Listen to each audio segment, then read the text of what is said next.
إلى المصطفى ورسول الله صلى الله عليه وسلم وعلى آله وأصحابه وأزواجه وذريته لهم الفاتحة. أعوذ بالله من الشيطان الرجيم. بسم الله الرحمن الرحيم. إياك نعبد وإياك نستعين صراط المستقيم صراط الذين أنعمت عليهم.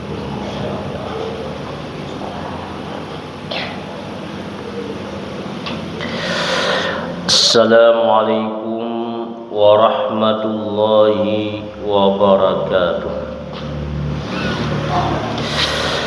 A'udzu billahi minasy syaithanir rajim. Bismillahirrahmanirrahim. Alhamdulillahilladzi hadana li hadza wa ma kunna linahtadiya laula an hadanallah. Wassalatu wassalamu ala sayyidina Rasulillah wa ala alihi wa sahbihi wa mawalah, amma ba'du.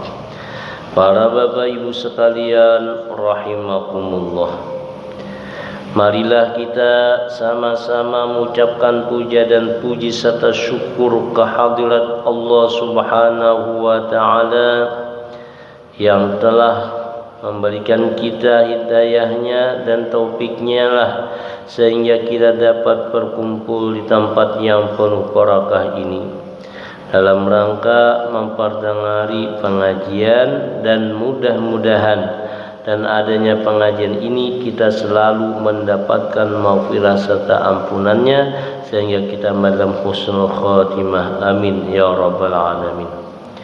Salawat dan salam marilah kita haturkan selalu kepada junjungan Nabi kita Muhammad sallallahu alaihi wasallam dan juga kepada keluarga-keluarga beliau dan sahabat beliau dan orang-orang yang mengikuti jejak langkah beliau sampai hari kiamat nantinya. Para bapak ibu sekalian rahimakumullah. Selanjutnya pembicaraan kita adalah yang keempat, adamul mubtilati wal makruhat. Jadi kan semalam adalah contoh amal syariat sembahyang, bagaimana sembahyang itu supaya diterima Allah. Kan ada syarat-syaratnya. Yang pertama, supaya sembahyang itu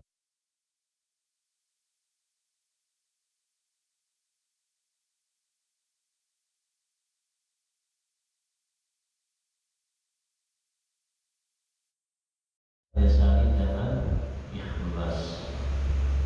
Dan yang ketiga, syaratnya diterima itu sembahyang atau amal-amal ibadah lainnya muwafaqatus syurut wal arkan wal adat, sesuai syarat, dipenuhi apa-apa saja syarat-syaratnya, rukun-rukunnya dan adat-adatnya. Lalu yang keempat, adamul mubtilati wal makruhat. Tidak ada yang membatalkan dan yang dibenci Allah. Nah, ini di antara syaratnya. Nah, sembahyang atau ibadah tidak ada yang membatalkan, tidak ada yang dibenci Tuhan. Kita kerjakan semua yang sunat, jauhi segala yang makruh, yang dibenci oleh Allah Subhanahu wa ta'ala. Nah, al-halaku bima yata'allaqu bih. Halal pada sesuatu yang berhubungan dengannya. Apa yang berhubungan? Kita benci misalnya, atau yang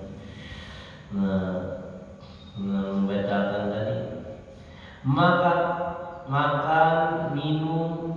Nah, itu untuk tenaga. Pakaian, tempat itu mesti halal. Nah, ini ada kaitannya, ada hubungannya mendirikan salat sembahyang.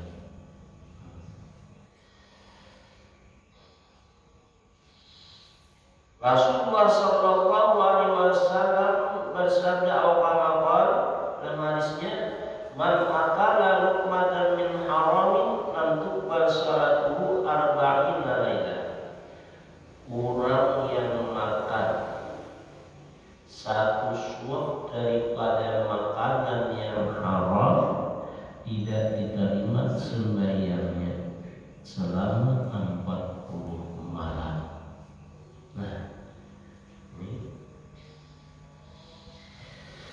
Nah, jadi sesuap makanan yang haram 40 malam kita sembahyang itu tidak diterima oleh Allah. Berarti kita cuma gugur kewajibannya, namun tidak diterima.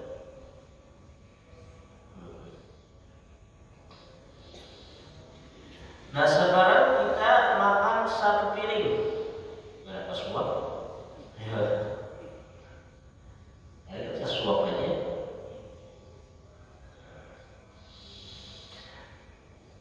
Ini urusan amal syariat. Amal kan ada syariat, ada tarikat, ada hakikat, ada ma'rifah. Maka yang kita itu mesti halal. Rasulullah Shallallahu Alaihi Wasallam hadisnya, "Awqamaqal," ya Rasulullah, "Manishkara sauban bi asli darahima bisamani dirhamun haramun lam yakbalillahu salatahu madama minhu syai." Siapa yang memberi pakaian 10 dirham, ini bukan baju, bawahnya baju ini, bawahnya 1 juta, ya kan misalnya 100.000 deh. Nah, ada di situ terdapat yang haram uangnya nih. Pada 1 dirham ada yang haram. Nah, tidaklah Allah Ta'ala terima sembahyangnya selama itu masih ada. Jadi pakaian kita bisa. Nah, kalau kita melaksanakan sholat, ini diterima oleh Allah.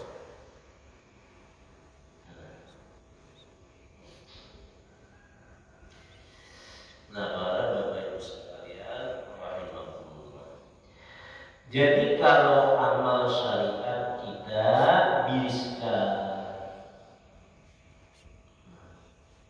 karena tingkatannya sebenarnya, nah syariat kita biriskan, dan kita usahakan syarat diterima oleh Allah, baru kita melangkah ke amal syariat. Jadi biriskan. Ibarat misalnya kan kita sembahyang, wasilahnya apa? Wudu lah.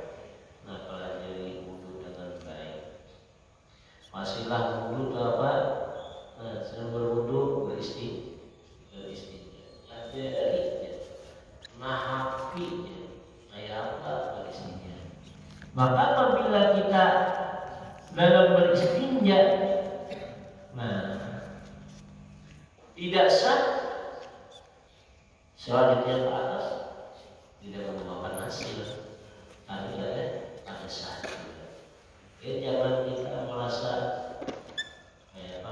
sudah biris untuk akhir.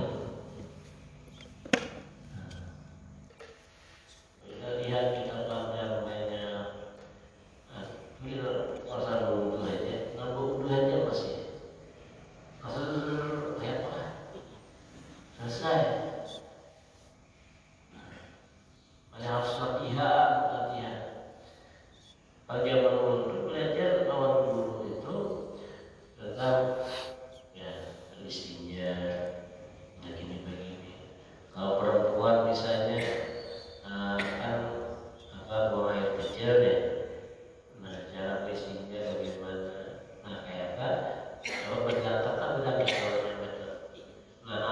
apabila misalnya itu nang bukan langsung dibasuh yang sebenarnya. Nah, itu nawasilannya. Nah, jadi kita apabila sudah kita bilis cara sembahyang ada dalam hukumnya. Praktik sembahyang kan? Lakukan sembahyang tuh. Oh, bagaimana berdiri betul? Nah, tata caranya. Bagaimana mangkat takbir, walaupun mangkat takbirnya bervariasi kan? Nah, pada mazhab kita ini. Kalau mazhab Syafi'iyah ini membaca lalu ini membaca ulama kalian. Jadi pernah sembahyang. Abang guru lah lihat di panggung sembahyang. Nah, makanya kan kemarin ada dua lalu kan. Nah, begitu ada di zaman Rasulullah SAW sholat, beliau sholat sembahyang. Nah, mendekat kepada sholat sembahyang lagi. Nah, terus oh ternyata apa? Nah, kalau tidak biris dalam sembahyang. Nah, itu secara zahir saja, apalagi secara batin. Ya, kalau sudah, nah, jadi usahakanlah baik bacaan, bacaan sembahyang, belajar ilmu tajwid. Oh, sudah Tuhan, jangan mengira sudah Tuhan. Belajar sangat rumit nantinya. Jadi dia belajar. Imam Ahmad bin Athaillah dalam mengatakan termasuk orang yang berpegang dengan amal, orangnya berharap kepada Allah ketika terjadi maksiat pada dirinya. Maksiat kan? Termasuk orang yang berpegang dengan amal, orangnya berharap kepada Allah ketika terjadi maksiat pada dirinya. Nah, itu termasuk. Sekarang kita sudah beramal. Ya, sama istilahnya sudah benar nih. Nah, kita beramal. Oh, coba sudah kita laksanakan. Atau kita bersyukur kepada Allah kan? Yang ialah awalnya tobat. Nah, kalau sudah sembahyang istrinya kan dulu. Nah, apabila bilis istrinya, apabila bilis tentang taubatnya, lalu melangkah kepada tarikat pembicaraan.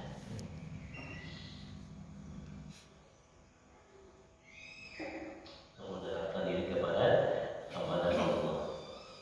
Karena tidak apa kalau diketahui tentang dekat jauh itu ialah, nah soalnya sejauh mana kita ingat lawan Allah. Tapi kita ada ingat dari jauh tuh. Kita usahakan supaya dapat makrifat Tuhan kepada kita. Kalau Tuhan memberikan makrifat-Nya, insya Allah akan dapat kita resepnya bagaimana orang yang makrifat kepada Allah. Nah, syarat-syarat untuk diterima sudah kita laksanakan. Takwa sekarang ini kita laksanakan.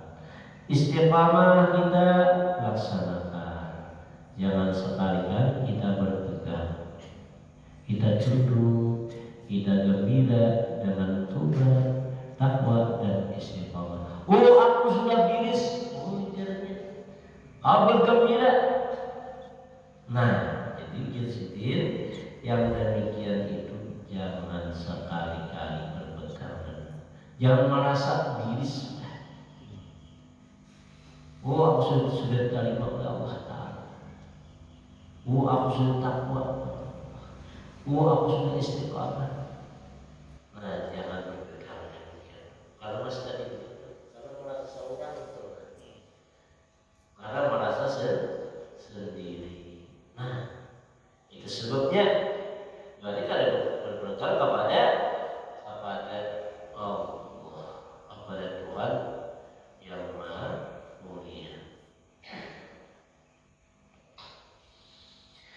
Lalu apa yang kita gembirakan? Apa yang kita banggakan? Nah, para Bapak Ibu sekalian, rahimahullah. Yang kita gembirakan itu adalah rahmat Allah. Bukan apa itu. Rahmat Allah yang kita gembirakan. Yang datang kepada kita sehingga kita bisa tahu tobat. Kita bisa takwa. Kita bisa istiqomah. Jika seandainya tidak ada rahmat Allah kepada kita, dapatkah kita melaksanakan yang demikian itu? Tidak bisa. Nah, itu masuk surga bukan karena amal ibadah kita. Tidak kita bangun bilang, kita tahu. Tapi dengan rahmat Allah, yang itulah yang kita dapatkan. Oh, alhamdulillah. Apabila kita mandang dari situ, bahwa kita ini rahmat Allah, melaksanakan ibadah kita tenang. Apabila kita mandang dari rahmat Allah, maka ibadah kita itu tidak ada unsur kita yang ada yang kita lihat.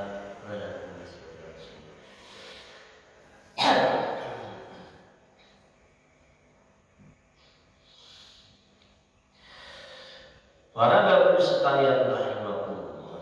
Nah, rahmat Allah inilah yang kita gembirakan, bukan takwanya. Nah, bila kita gembira dengan takwa yang kita lakukan, namanya kita berpegang dengan amal.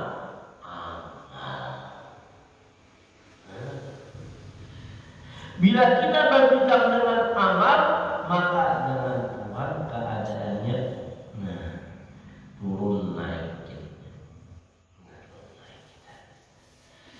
Bila berbuat maksiat, saya jauh dengan Tuhan. Apabila berbuat taat, serasa dekat dengan Tuhan. Makanya jadinya. Padahal Tuhan tidak menjauh. Padahal Tuhan tidak mendekat sebenarnya. Nah, disitulah kelemahan tauhid kita. Kita jujur, tauhid itu kita dalami. Mari kalau orang nak usul untuk mendapatkan makrifat Allah kepada diri kita, dua jalan. Kan ya Rasulullah ada jalan lewat Nur Muhammad, dan ada lewat sejarah tauhid.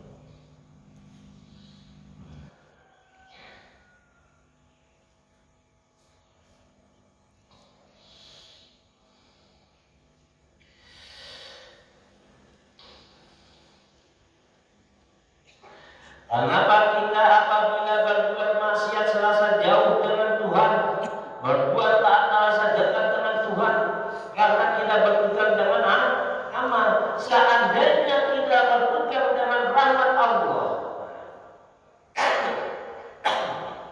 kita tidak berpegang dengan rahmat Allah. Kita tidak berpegang seandainya dengan rahmat Allah. Apapun keadaan kita, dan apapun keadaan kita, kita selalu dekat dengan Allah. Baik dalam maksiat, kita dekat dengan Allah. Waktu taat, dekat dengan Allah. Karena kita berpegang dengan Allah, bukan dengan akal kita. Maka ya apa? Menjadi maksiat dekat. Apa artinya itu? Aku taat dekat dengan Allah Ta'ala, pas saja deh. Tapi kalau masih bagaimana? Nah, tidak pernah Allah Ta'ala. Oh, ini gambaran menunjukkan bahwasanya agar dia bertobat kepada Allah. Dia mohon kepada Allah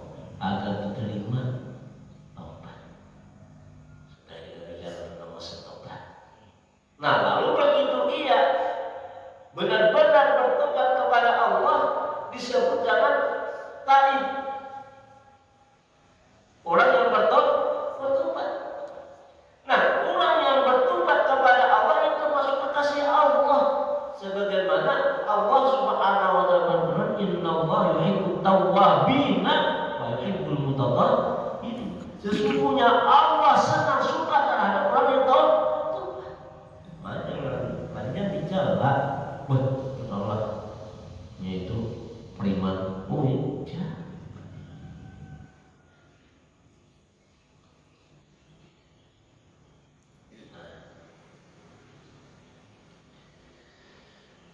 Dan Allah suka mencintai orang yang mensucikan dirinya. Nah, ini para bapak sekalian, nah, jadi ayat tersebut kenapa hikmahnya Allah Ta'ala yuhibbut tawwabin, lalu kata ini ada tobat, kalau begitu tobat lalu membersihkan, lalu mensucikan. Ya, syariatnya kita sudah tobat bagaimana, lalu kita pakaiani, apabila sudah bersih lalu kita berpakaian.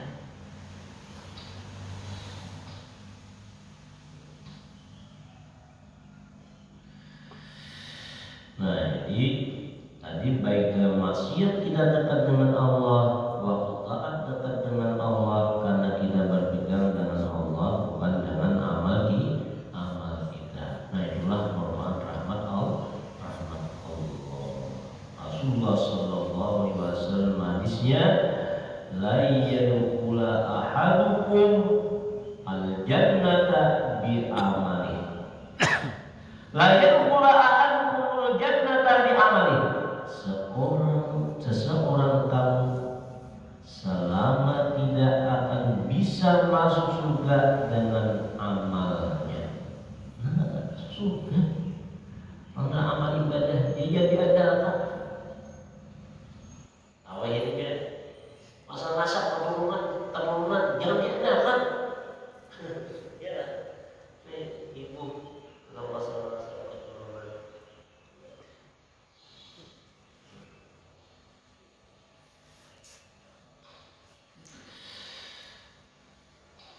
Nah, ya Rasulullah ahadukum jannati bi amali. Tidak akan masuk salah seorang kalian akan surga dengan amalnya. Nah, jadi buat apa kita berpegang dengan amal? Buat apa kita gembira dengan tobat, dengan takwa dan sembahyang? Nah, itu tidak membawa kita ke surga.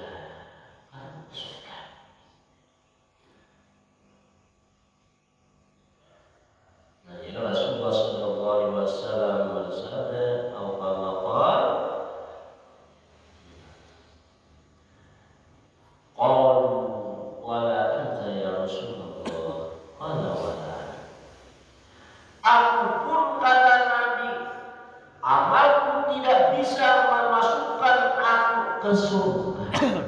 Illa ayyatagammadani Allah bi rahmati, kecuali Allah yang meliputkan aku dengan rahmatnya. Nah, ada rahmat Tuhan.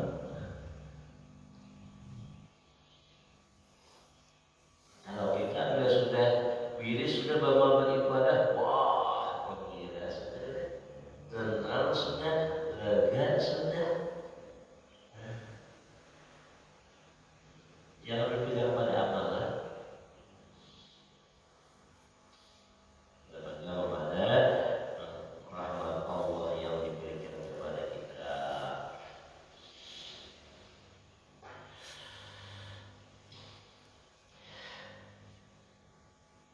Jadi rahmatnya ini yang kita gembirakan. Kita gembira, kita suka tobat, sebab Allah memberikan rahmat kepada aku. Aku dapat tobat, kau gembira dengan rahmat Allah, sebab Allah memberikan rahmat kepada aku. Bukan dengan tobatnya kita gembira, tapi dengan rahmat Allah berikan kepada kita itu yang kita pegang. Jangan seandainya jika seandainya tidak ada rahmat kepada kita, ada kepada seseorang yang durjana, kira-kira tobat lainnya ada tobat. Nah, didoakan mereka itu agar mudah-mudahan mendapat rahmat Allah. Selesai. Yang jadi mati, nanti jadi mati macam-macam inilah itu jangan. Kita menjadi mati lawan mereka itu berarti kita merasa kita lebih baik daripada itu kalau menyembuhkan diri. Jadi orang kasih Allah Ta'ala, orang yang diberi bermakrifatnya apadanya kita menjadi diri Allah. Ini tersenyumannya sekurang-kurangnya mendoakan umpamanya ada kaum menasihati secara nampak dia mendoakan, tapi bertemu dalamnya tersenyum. Terus saja kita memandang agar batinnya. Nah, secara syariat, itu kemaksiatan. Rasulullah sudah mengatakan apabila kita bertemu barang, akur dengan biadih. Tidak bisa dengan manusia, tidak bisa dengan hati. Ya, tapi kalau sekarang ini kalau kita untuk mencegah kemungkaran dengan biadi, nah kita sebagai orang yang berilmu umpamanya, nah cukup dengan nasihat. Nah kalau biadi itu urusan kepada aparat yang ditugaskan oleh pemerintah. Kita lakukan. Ini melakukan kemaksiatan begini. Nah, itu. Karena secara tadi kita mengetahui itu berikan arahan itu tobatlah. Para Bapak Ibu sekalian, rahimahullah.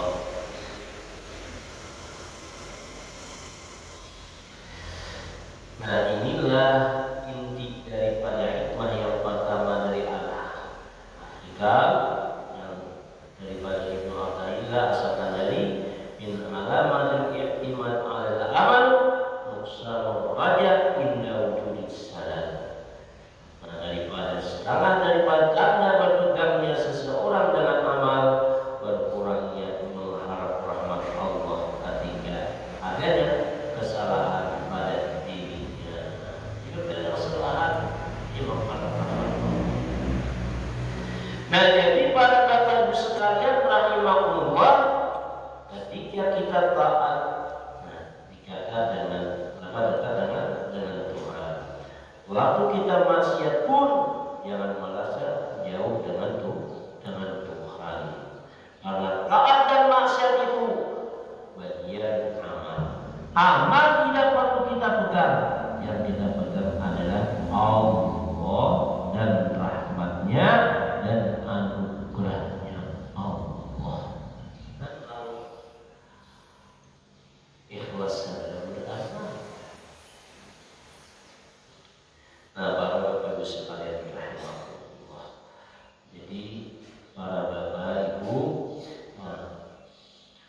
menghimbau kepada sekalian, kajilah ilmu selama masih tidak kau bernapas.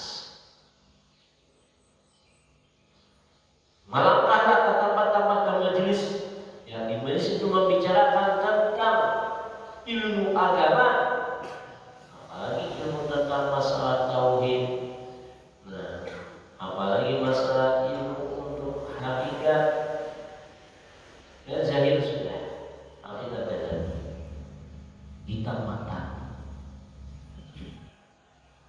Nah, jadi kita beberapa ibadah kita tata caranya perlu kita latih. Kita latih. Kalau bisa kayak serpian, kalau kawan sama pada kawan, kayak apa aku cara sembahyang yang sesuai lah.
bersilah apa?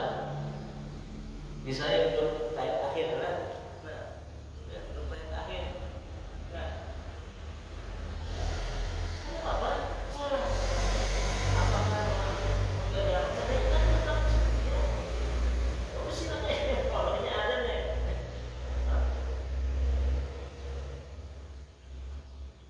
Apa juga cuma sejarah baiknya aturan Imam Syafi'iyah.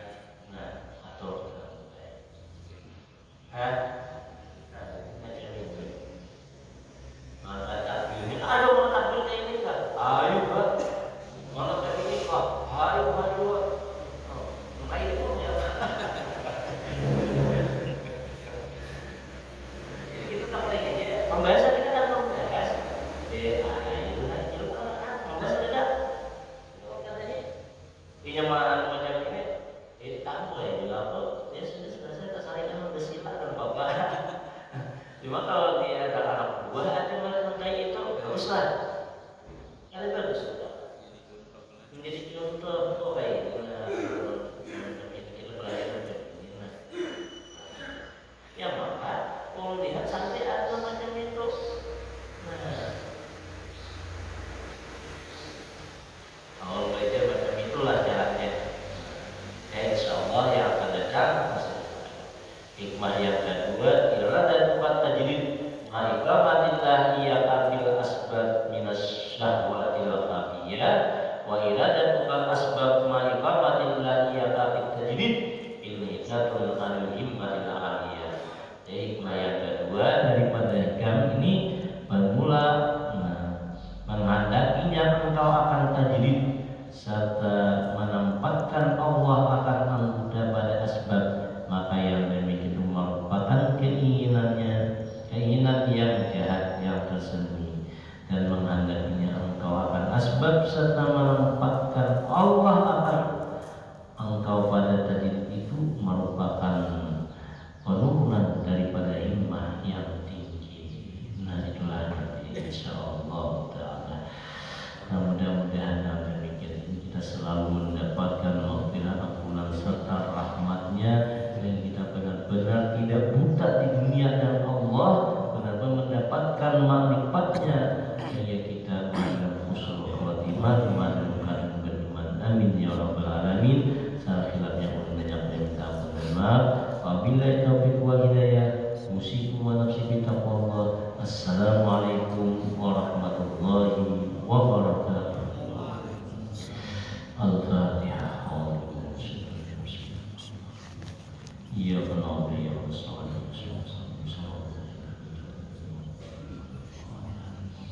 Bismillahirrahmanirrahim. Alhamdulillahirabbil alamin. Wassalatu wassalamu ala sayyidina Muhammad wa ala sayyidina Muhammad. Allahumma ighfir lana ma qaddamna wa ma ta'akhkharna wa ma asrarna wa ma a'lanna wa ma anta minna.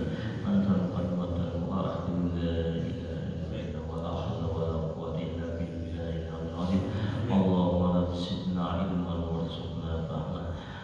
Ilahana anta rasuluna wa ridha matmuna a'tina mahabbataka wa ma'rifataka ya Allah. Ilahana anta qulubana bi nuri ma'rifatika rabbana bil sirwa wa asra bisinna wa rasuluna fahma. Rabbana taqabbal minna innaka antas samiul alim innaka antal tawwabur rahim. Wa sallallahu alaihi wa sallam Muhammad wa alihi